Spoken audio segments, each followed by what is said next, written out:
In the 4th century, the Egyptian desert became a harsh frontier. Radical Christians fled the comforts of society to live out here in caves, completely alone, as solitary hermits. But extreme isolation comes with a psychological cost. Without a community to ground them, many of these hermits slowly lost their minds, and with no one around to check their behavior, their spiritual egos often inflated out of control. A logistical problem quickly emerged. How do you take thousands of self-denying men and group them together, without the entire community tearing itself apart over who is the most holy? The answer came from a former Roman conscript named Pachomius. Drawing on his military background, he realized that solitary suffering was highly inefficient and spiritually dangerous. Achieving true spiritual purity meant giving up total isolation, and instead submitting to absolute, engineered order. Inspired by what he described as a vision of an angel, Pachomius established a new kind of settlement at a deserted village called Tabanesi. He called it a Cenobitic monastery. Cenobitic simply means living in common. These ascetics would live together, pool their resources, and submit entirely to a single shared rule of life. Managing the daily schedules of thousands of men wouldn't be enough to keep the peace. Pachomius had to go deeper. He engineered a strict emotional regime to control exactly how these men felt and reacted to each other. Mandated vulnerability and collective tears served as the mortar for these first monasteries, binding thousands of radical men into a single functional unit. This is a surviving Coptic manuscript of the Pachomian rule. It outlines a grueling physical grind. Monks were ranked by spiritual maturity using letters of the alphabet, and their days were consumed by constant prayer, strict fasting, and mandatory manual labor. Take the story of one specific monk whose daily task was weaving. The rule required him to make one straw mat every day. One day, he pushed himself to weave 2 mats instead of 1. He then left them out in plain sight, hoping Pachomius would walk by and notice his superior work ethic.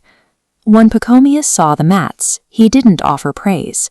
He publicly reprimanded the monk, forced him to wear the mats on his back during meals, and banished him to his cell for 6 months of absolute isolation.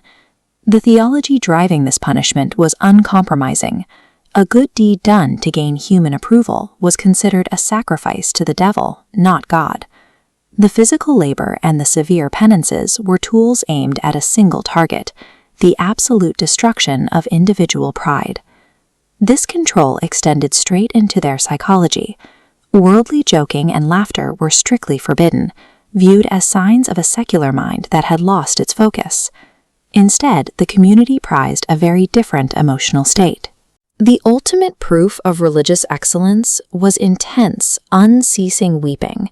Weeping functioned as a refined spiritual technology, a physical performance of repentance and a longing for heaven, signaling a total rejection of secular life.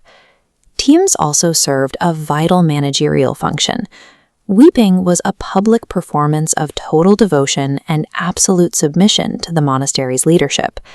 We see this clearly with Theodore, Pachomius' second-in-command. When Theodore was publicly demoted during a leadership dispute, he didn't argue or rebel. He simply wept continuously. Because weeping is a contagious behavior, his reaction cascaded through the ranks.